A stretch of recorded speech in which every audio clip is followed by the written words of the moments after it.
Hello, friend. A very good morning to all of you.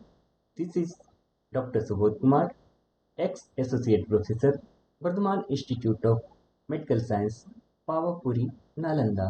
Here I am presenting a video. The topic of this video is Recharge Your Brain.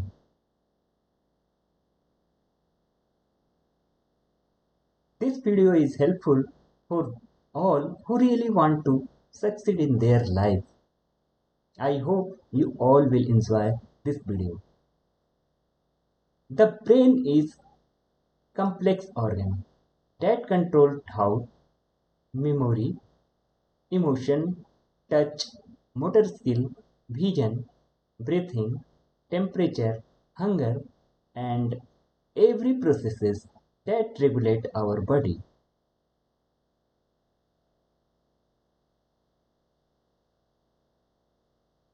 Here we show how I can activate our brain by the following method and facts. Corona ने हम लोगों की दिनचर्या को काफ़ी प्रभावित किया है और दुनिया के लगभग 80 to 90% लोग एक स्ट्रेसफुल कंडीशन में जी रहे हैं। ऐसी परिस्थिति में मैंने सोचा क्यों ना एक वीडियो बनाऊं ताकि लोगों को मैं इस अवधि में कुछ अपना योगदान दे सकूं।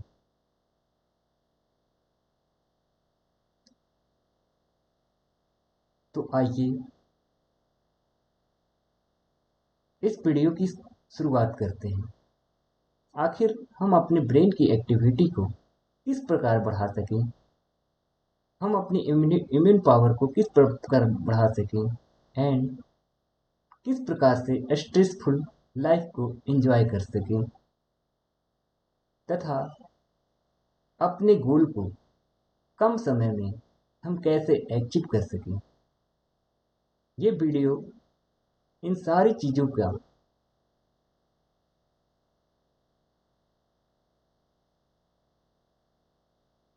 एक समावेश है।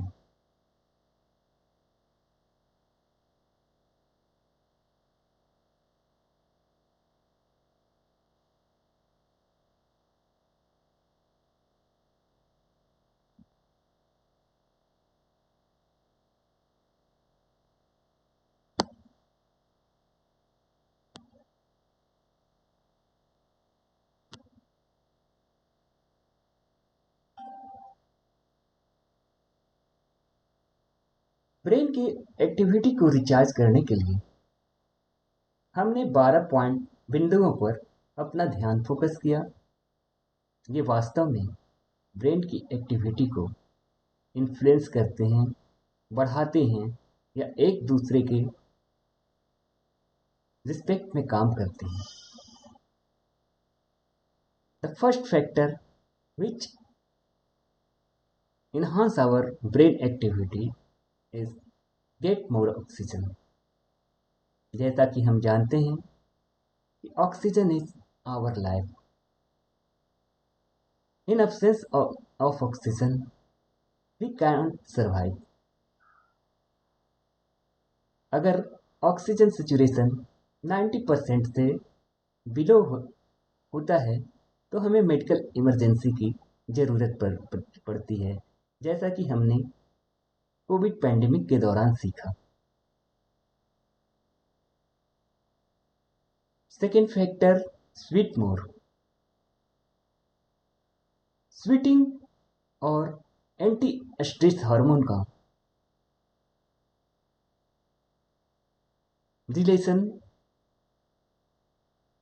को भी हम साइंटिफिक रूप में देख चुके हैं कि जब स्वीटिंग होती है तो एंटी स्ट्रेस हार्मोन का फॉर्मेशन बॉडी में होता है। इसलिए हम लोगों को सुबह के समय एक्सरसाइज तब तक करनी चाहिए जब तक कि स्वीटिंग ना हो, क्योंकि ये देखा गया है कि स्वेटिंग के बाद ही इस प्रकार के हार्मोन का बॉडी के अंदर सिंथेसिस होता है और हम रिलैक्स फील करते हैं। Hydrate your body more. हम लोगों को अपने बॉडी को डिहाइड्रेट होने से बचाना चाहिए, क्योंकि जल ही जीवन है और हमारे बॉडी का 80% पार्ट जल से ही बना हुआ है। Yoga and meditation.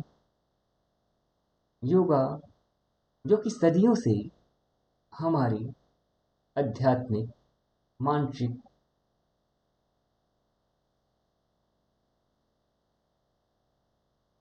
चीज़ों में विकास करता है और यह हमें मानवता का पाठ सिखाता है।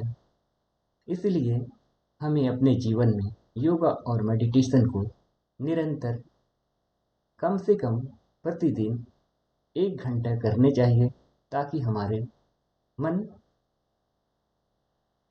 बैलेंस हो सके। फीलिंग कहते हैं ना, अगर हम किसी काम को करने में फीलिंग को जोड़ दें तो वो काम शुरुआत के समय ही 50% तक हो जाता है। इसलिए किसी काम को करने के लिए फीलिंग बहुत ज़रूरी है। हम जैसा सोचते हैं वैसा बनते हैं। इसलिए हमें अपने अंदर फीलिंग को लानी चाहिए। Law of attraction. Law of attraction is more powerful thing because each and every object attract to each other, and this principle also acts on human.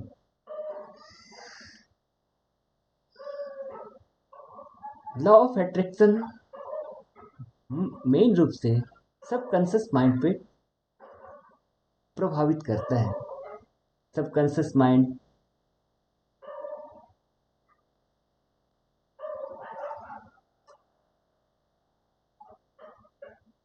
Conscious mind 10%, जिसमें analysis,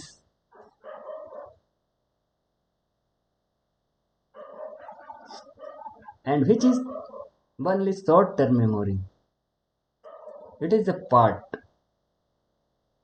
Subconscious mind 90%. It is responsible for long term memory, emotion and feeling, habit pattern, relationship pattern, involuntary body function, creativity, developmental stage, a spiritual connection, and intuition.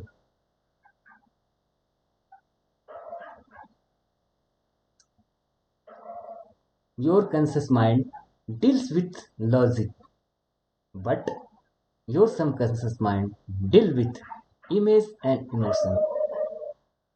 When people use images to tap into your emotion, they are bypassing your logical mind.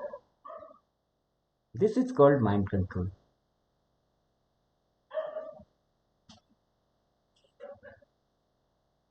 Law of attraction एक ऐसी technique है जिसके द्वारा हम अपने गोल को कम से कम समय में पा सकते हैं।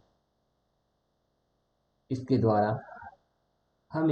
हम चाहे कोई भी काम कर रहे हैं, अपना गोल को डिसाइड करना होता है। जब हमने एक बार गोल को डिसाइड कर लिया तो इसकी प्रोग्रामिंग हमें सबकॉन्शियस माइंड को देनी पड़ती है। सबकॉन्शियस माइंड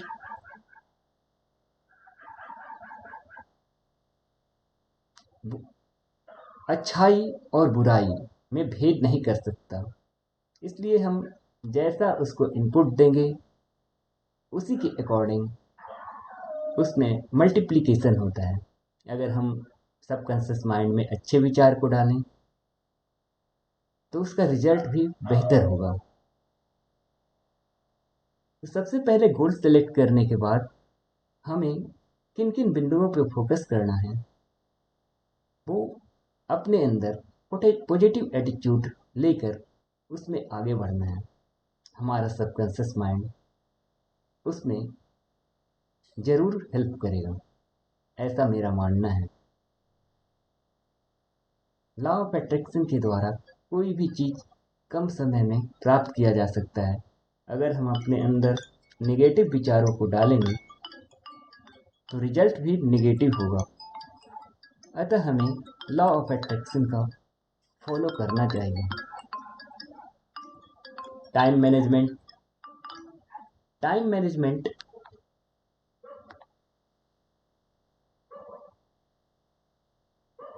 एक अहम भूमिका निभाता है हमारे अंदर की प्रतिभा को बढ़ाने में। Stress management. स्ट्रेस मैनेजमेंट हम योगा, मेडिटेशन, एक्सरसाइज और पॉजिटिव एटीट्यूड के साथ काम करके कर सकते हैं। Self realisation, visualisation and affirmation, ये तीन बिंदु भी हमारे ब्रेन की एक्टिविटी को प्रभावित करते हैं। सेल्फ रियलाइजेशन के दौरान हम अपने अंदर की गलतियों को महसूस कर उसे दूर करने का प्रयास करते हैं, जिससे हमारा ब्रेन और हम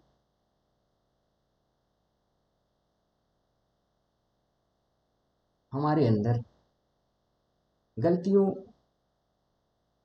से दूर रहने की क्षमता आती है। अफर्मेशन, संकल्प। तो आइए हम ये संकल्प करें कि हम अपने दिनचर्या में ये 12 पॉइंट को फॉलो करेंगे, जिससे हमारे ब्रेन एक्टिविटी